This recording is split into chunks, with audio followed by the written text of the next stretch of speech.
Bu filmni g'oyasi kimdan chiqdi, sizdanmi yoki boshqa bir insondanmi? Loyiha sifatida Ijtimoiy himoya milliy agentligidan tashabbuskori ular shu loyihani tashkil qilishdi. Mani taklif qilishdi.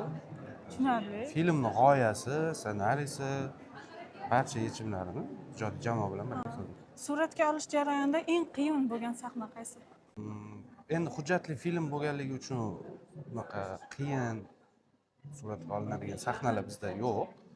Lekin ijodkorlar uchun eng qiyini qahramonlar bilan intervyu olish, ularni ichki kechinmalarini eshitish.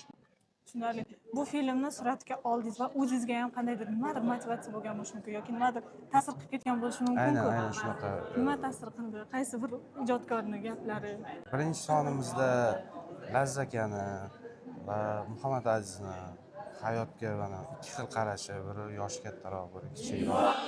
Ikkinchi sonimizda mana mehribonlik uyida katta bo'lgan yigitlar. Biz endi ular his qilgan narsani his qilmaganmiz, chunki biz ota-ona qaramog'ida katta bo'lganmiz. Ularni pozitsiyasidan odam o'zini tasavvur qilib ko'rib, baribir qanaqadir ijodkorga ham bu ruhiy qanaqadir bir savollar, inson o'ziga savollar berishga majbur qiladi. Tushunarli. Rahmat kattakon.